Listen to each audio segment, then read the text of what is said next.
Hey, I'm Matt. I'm the head coach and founder here at Strong. And what I want to do today is show you how you don't have to choose between shorter 45 to 75-minute long training sessions and actually making meaningful progress that'll get you strong enough to compete in your first powerlifting meet. Now, one of the ways that I help lifters make progress with their lifts is through what's called the Platform Ready Blueprint, where I'll show you how to make progress on your lifts and get stronger in your big three with under 4 hours a week in the gym, so you have enough time in your life to go do all the other stuff that makes you a three-dimensional person and not some 18-year-old one-dimensional lifter where lifting is the only thing you've got going on.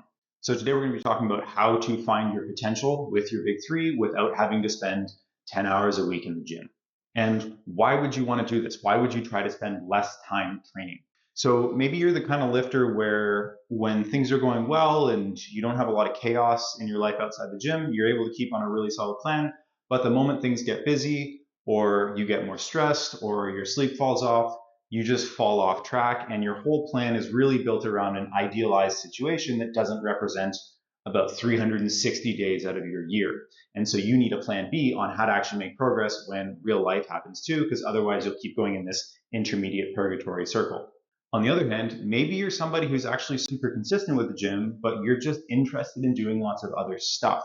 Personally, I'm a big fan of mountain biking. I ride a couple times a week. I'll dirt bike as well occasionally. And I have a lot of stuff, frankly, that I just enjoy doing where if I'm just lifting, that comes at the expense of not being able to spend time with my wife, socialize with my friends who aren't gym rats, all of those kinds of things. And so being able to maintain a life that's balanced is the best way to have something remain integrated long-term into your approach. And so you're trying to find, how do I really keep getting stronger at my SBD lifts without having to compromise and pull back from all those other things that allow me to lead a fulfilling life. So what I'm going to show you today are the 3 things that I have every single lifter that I work with do when they need those workouts that are a little bit shorter and they need the 4-hour powerlifting week. And so this is something that's fairly non-negotiable as a process, but the end result becomes something that's integrated long-term instead of just short-term optimization for being really good for the next 3 weeks at lifting.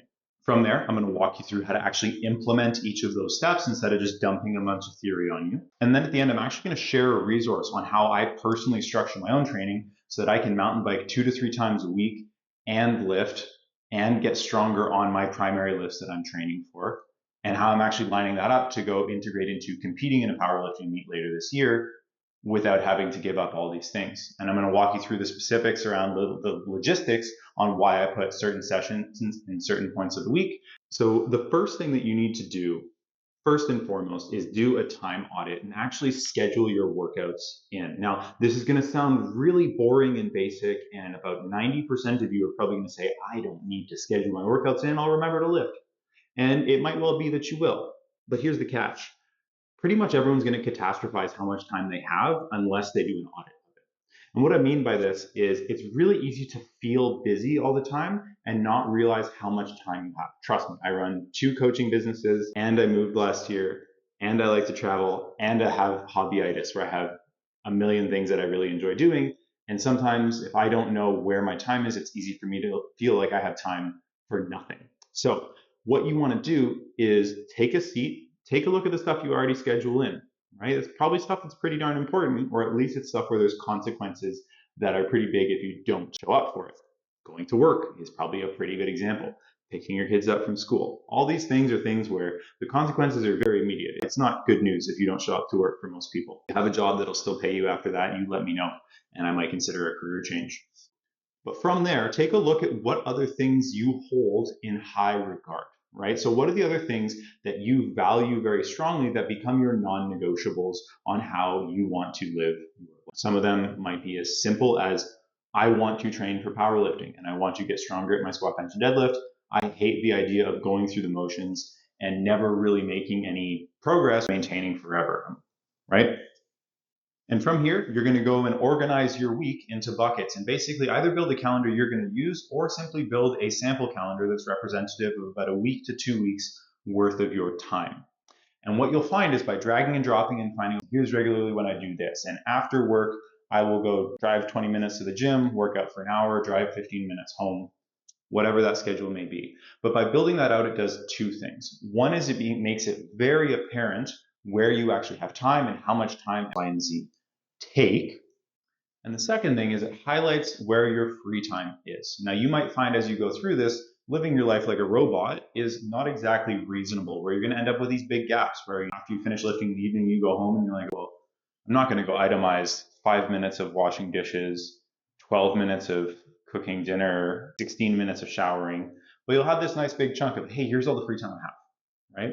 And from there, you can start to play around with, well, do I actually need to reduce how much training time I'm spending in the gym if it's something I really enjoy? Or is this something where I actually have more time available to me than I thought? I just need to actually change what time of day or when in the week I'm actually doing my training. And this is something personally that I've done where I was generally somebody to go towards longer but less frequent sessions. Think 2 to 3 really big training sessions per week if I was short on time, as opposed to, especially being in a garage gym now, shorter, more frequent sessions where then I can go slot something else in on the same day. So case in point for me, I personally really love having a secondary lower body day. So something like pause squats where I'm not going quite as heavy. I'm just working on getting some extra reps in for the week, developing my technique a little more on my squat.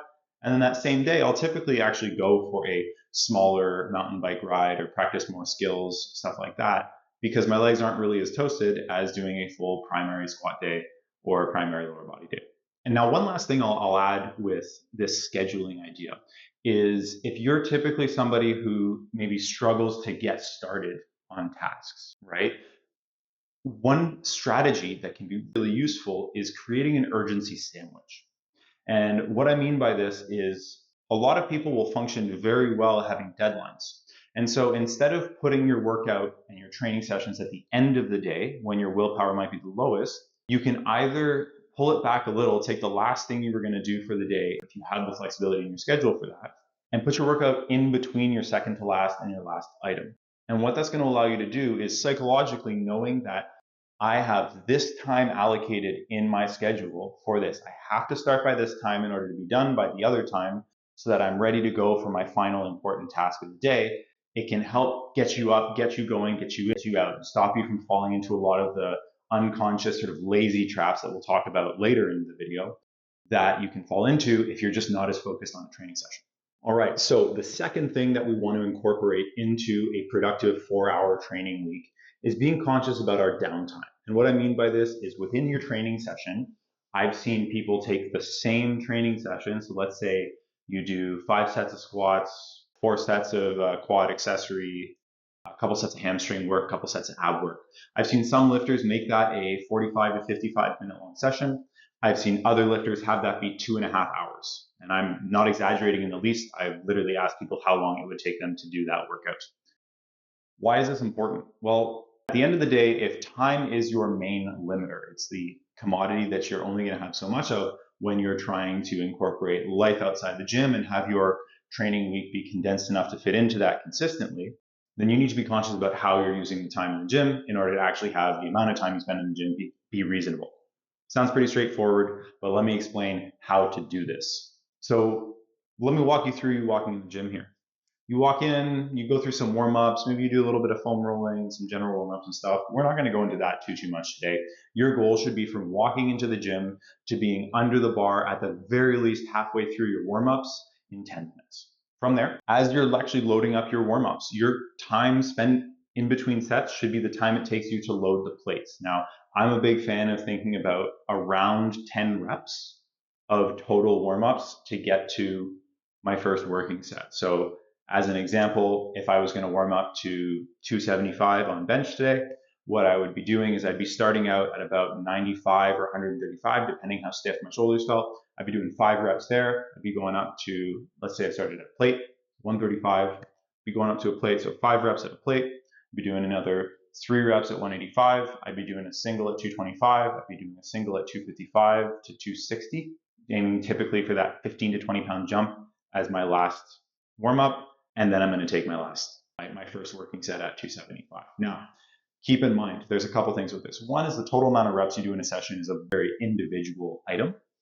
but the rest times you take between them don't have to be all that different lifter. And how I like to think about this is everything except for your last warm up, or if you're a very strong lifter or you're working on developing your conditioning, your second last warm up, should basically be the time it takes you to load the plates on the bar. And especially with those lower rep warm-up sets, you're basically just getting the feel for the weight in your hands or on your back, and you're getting a technical groove, and then you're moving on with your workout. It's the easiest possible way to trim 5 to 10 minutes off of your session right there on one lift. And worst case, you might actually even get a little bit warmer just from not having such long periods of rest as you're trying to go through, which is kind of the point of a warm-up in the first place. So the way that I like to structure this is your warm-ups, minimal rest times except for your last or second to last warm-up as well, at which point take 2 to 3 minutes before your top set, just so you're prepared and ready and fully recovered. Now, from there, after your top set, if you have repeated top sets, odds are you're probably not pushing all out maxes, RPE 9.5 right out of the gate. And my recommendation is this. If you're doing repeated top sets or straight sets, if you will, you're typically going to be looking in that 2 to 3 minute range. And that's okay for one exercise per session. But the moment you get more than that is where you start to fall off. And realistically, the amount of recovery you're going to make in a 3-minute rest versus a 5 with rep sets, not singles, is fairly minimal. And you're probably still going to feel like your heart rate is beating a little bit higher than normal. And that's fine, right? The mistake is waiting for a full cardio recovery, especially if this isn't a style of training you've ever done, because you're waiting for the wrong system to recover. With that said, let's say your workout structure is a little bit different where you have a top set and your back downs. Now, I love this because it's a lot easier to recover from back down sets because they're frankly just not going to be as hard. And so with this, I'm generally looking for 90 to 120 seconds between back down sets. And the big giveaway with this is if you notice that your RPE skyrockets, add 15 to 30 seconds on top of that. If you're really struggling with keeping your rest times around that sort of 2-minute cap, odds are you probably need to work on just building some overall conditioning. And one of the best things you can do is run a workload density block. And I've outlined exactly the steps for that in an article. I'll link it down in the description that shows you exactly how to create that workload density and build the conditioning to be able to do sub-max rep sets without falling off a cliff and having a heart attack because you did 2 sets of 5 at a 6 RPE with 2 minutes of rest between each. And then the final way to actually save time in your workouts from a rest time perspective is to not rest between every exercise. And so what you can do is you can have a session structure where you have your primary lift for the day. And let's say you're going in for a big bench day. I'm doing that after I shoot this video today. I've got my bench work as my main item for the session, and I'm following that up with some tricep work, some upper back work, and some bicep work, right? So I know that personally with the bicep work that I'm doing today, it's not really going to meaningfully impact my upper back work that I'm doing just because it's very lat dominant. There's not a lot of elbow flexion. So I'm literally just going to make a big circuit out of the 3 exercises, and I'll do 2-minute rest at the end of the circuit, but I'm going to go triceps, upper back, biceps. 2-minute rest, repeat. And I'll end up with probably around 15 to 30 seconds in between each of those exercises. But over the course of 3 sets and looping back up, I'm going to end up with a total of about 2.5 to 3 minutes of total rest time for 3 exercises, which averages me out around that 40-second, give or take, rest time per set of each exercise, as opposed to 1 to 2 minutes worth of time on those lighter accessory lifts. So you can see how right away, every set we do, we start to save 20 plus seconds. So we can start to breed in more density. You can see how 5 or 10 minutes in the warm-up, 5 to 15 minutes on my accessory work, so on, will really start to save me a lot of time where I've gotten the same amount of work done in less time, and now I don't have to make any compromises on workload. I'm just building more density into my session. And then the final thing that you need to be focusing on in order to bring your workout time down to reach that 4-hour powerlifting training week is session focus. And I don't mean being focused on your lifts and attentive. That should be something you're doing already. What I mean by this is your actual structure in how you're focusing the sessions and understanding what's the most important piece of the session today, and doing that proactively. As you're designing your training block and as you're designing your training sessions, where are the points where you're going to lose the most time, right? So first thing that stands out to me is having to warm up twice. If I have a squat and a bench in the same session, odds are I'm going to have to be doing a full warm-up sequence going into my bench as well. And so I can lose a lot of time there. So from a structure standpoint, this is where I really like those higher frequency splits if you're able to train in a garage where you don't have to deal with commute time or additional time for a workout. is have your primary lift for the day, and the warm-ups for that should cover most of the other things that you do in your training session. And this allows you to warm up once. You might do a quick technique set at 50% on any of your accessories to make sure everything feels good, and then just go lift. And so personally, how I like to structure this is twofold. So one is if I have the luxury of being able to split things up where I only really have one primary lift for the day, I will end up just doing that from a session structure. I warm up once, I move on with my session. On the flip side, if I do end up kind of in a pickle where I have to condense my training week a little into fewer training days, let's say the sun was out and frankly, I just didn't want to squat on Sunday. I was going to bundle it together with my Monday bench. So be it, no problems. Do your general warm-ups for your second lift that you have to warm up for the day as part of your rests in between sets. I do pull-aparts and some thoracic mobilization work as warm-ups for my bench, plus a little bit of push-up stuff to keep my shoulder joints warm. And that's it for my bench warm-ups. So I've got 5 sets of squats as my secondary squat day. I'm pretty much just going to go do my band work, my T-spine work, and my push-ups, do one of each of those in between my sets of squats, and then I'm good to go. And by the time I roll into bench, I can just slap empty bar, 95 or 135, and get going with my session instead of spending another 5 to 10 minutes. So you're just repurposing some of that downtime that you have within your session. Now, one last thing is a bonus item. Is item number 4. We didn't talk about this at the start, but this is a little bit of perspective around training for a powerlifting meet. Now, it's common to think that you don't really have enough time to train for a powerlifting meet, but if you're able to keep consistent with your training in general, you do have enough time, because fundamentally, a powerlifting meet and not training for a powerlifting meet, if you're trying to get better and reach your potential in the big 3, involves a half day where you go hang out in a banquet hall with a bunch of other people that are a little crazy and lifting heavy barbells. So just keep that in mind. And if that's your reason for not competing, you should probably go sign up or re-examine if that's really the reason you decided not to do that. Quick little plug where if you feel like you're not quite strong enough yet or don't know how to get started, I can help you out with that. So let's wrap things up here. Should you train less? Should you actually pursue this 4-hour powerlifting training week? Well, I would argue most people should at least understand the steps they have to take to build a 4-hour training week and see how it's really not as much of a compromise as a lot of lifters would think it is, so that you can at the very least have a plan B for when you inevitably get hit with that curveball. And if you didn't have the plan B, you'd get knocked off your horse and be stuck reeling, trying to figure out how to train when things have already gotten crazy. So doomsday plan a little bit, plan to get disrupted, challenged, have it be harder than it needs to be, so that when that happens, you can just slot right into the plan you've already laid out. On the flip side, should you just ignore this and go train 8 to 10 hours a week or more? Well, if you've got the time to do that, that's not too much training for you to recover from, and you enjoy it, and it doesn't really detract from a lot of other areas of your life where you have to start compromising on how many bike rides you can go on, or being a supportive partner and cooking dinner for your wife or something like that. As long as those aren't getting compromised, then go for it. Lifting's really fun. It feels really good. And to be frank, having a session with some long ass rests and just doing whatever, shooting the shit with your friends if you train at a gym in between sets is really fun and very relaxing.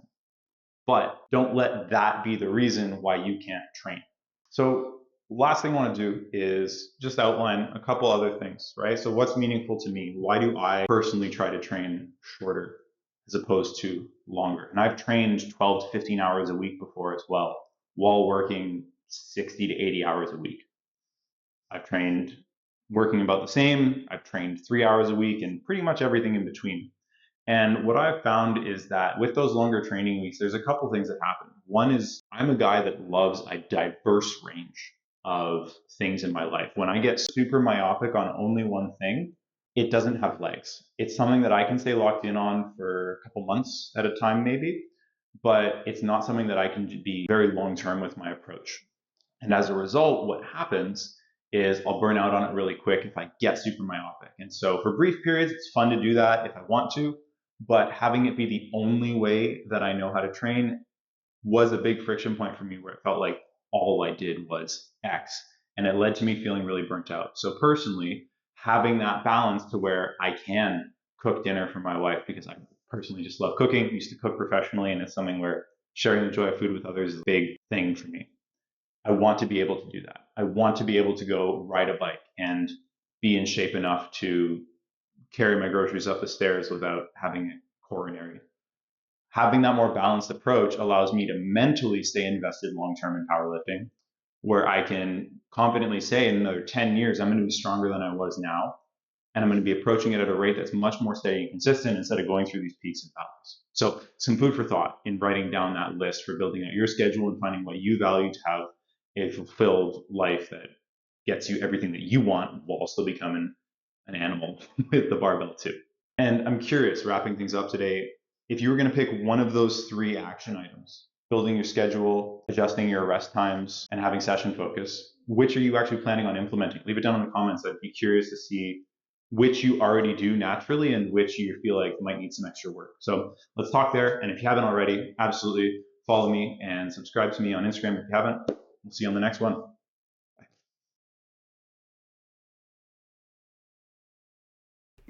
Okay, so what I'm going to do here is show you the process that I went through in designing my own training routine so that I can have my weekends available to go for bigger mountain bike rides or socialize or spend them with my friends, or frankly just hole up and act like a gargoyle for 48 hours until I go back to work on Monday morning. Now, there's a couple things to keep in mind here. So the two workout splits we have here outline my own training, and they're basically my plan A and plan B, where if the weather is horrible and I end up with more time on the weekend because I'm not doing as much stuff, typically I'll end up lifting on Sunday just because I want something to do. And if it's an absolute monsoon outside, I'm not going to go bike or hang out with friends quite as much or things like that. Whereas if it's really glorious outside and it's the middle of summer and it's 25 degrees and perfect, odds are I'm probably going to spend a little bit less time lifting in the gym.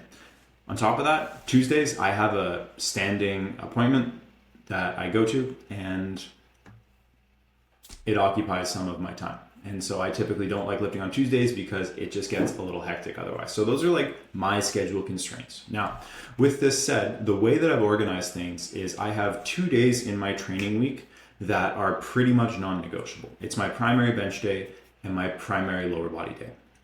And those are the Thursday and Friday. And you'll notice across these 2 weeks, these are pretty much identical to each other. And with the small exception of having an extra upper back movement on the 4-day week, whereas that being sitting over here on the Monday on the 5-day week. But the idea is I want to show up as physically prepared as possible for those. And the reason they're Thursday and Friday is if I'm biking all weekend, especially in the summer, my legs are pretty shot. And so trying to put a lower body day on a Monday or sometimes even a Tuesday is not going to be amazing. And so the way that I got to this was saying, hey, what's going to give me the most amount of recovery from the weekend? Give me maybe an extra day if I need to for the legs to recover, and feel pretty good where I can go recreationally cycle on the weekends and not really have too many issues. But at the same time, really prioritize this because these are really important lifts to me. And the solution I had was maximize the amount of time between the weekend ending and those primary sessions. And then from there, the whole week works backwards from that. So making my bench succeed, historically, I train with 2.5 sessions a week where I have 2 main bench days and then 1 day, my tertiary bench day, where I'll train like an accessory movement pretty hard. And routinely for me, that's been either dips or floor press for the most part. And then my primary bench day is like a competition bench. And this is a tempo adjustment. So either a tempo bench or a long pause bench on my secondary day. And the sequencing of that, I like to have a heavy, medium, light, and going through that sequencing has me showing up routinely with my best primary bench days in mind, right?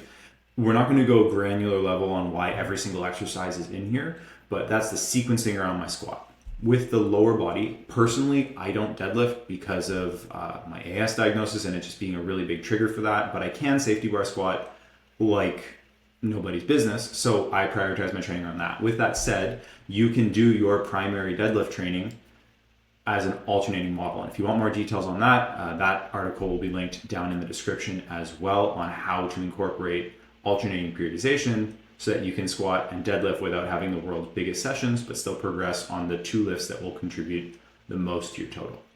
But the way that I like to structure this is, typically speaking, about 72 hours after I do a light squat is when I've historically had my best squat workouts. Sometimes a little bit more is okay, closing in on like 4 days instead of 3, and I haven't noticed a huge difference there.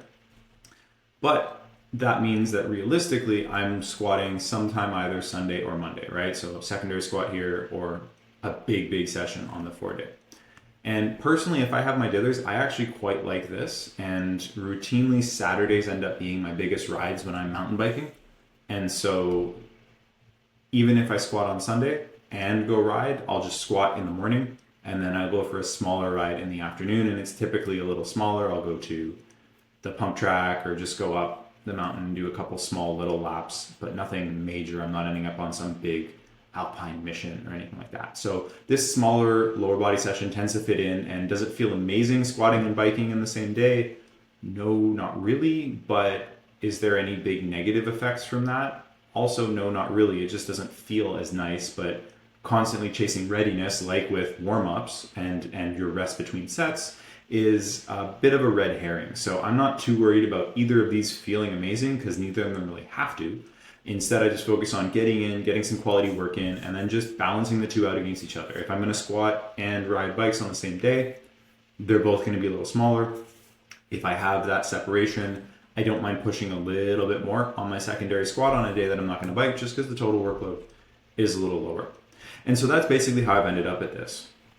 And so if we go through here, the training week basically starts on a Sunday. So we're over here and I've got there we go, primary lower. So this was like a 5-day training week, right? So I had my secondary lower day with a little bit of back work, my secondary bench day, tertiary bench, primary squat. And the other thing that I like with this setup on having a really small session here is it keeps me in the groove and I have a good rhythm showing up for my primary squat day where I feel good, but there's next to no leg, back, or hip fatigue with this session. So it's kind of everything that I'm not really going to use all that much in a squat going into that primary lower body day, and I can just push, right?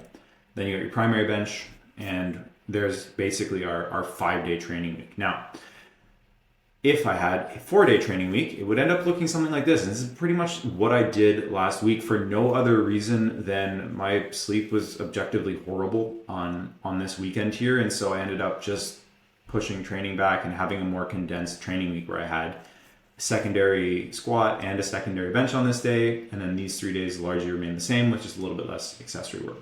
And so you can see those are two different ways that we can go through it. And so bringing things back around for yourself, the exact volume amounts that you're going to use are going to be very individual. And frankly, if you want to go rip off my program, go screenshot it and have at it for the sets and reps. And if it works for you, fantastic.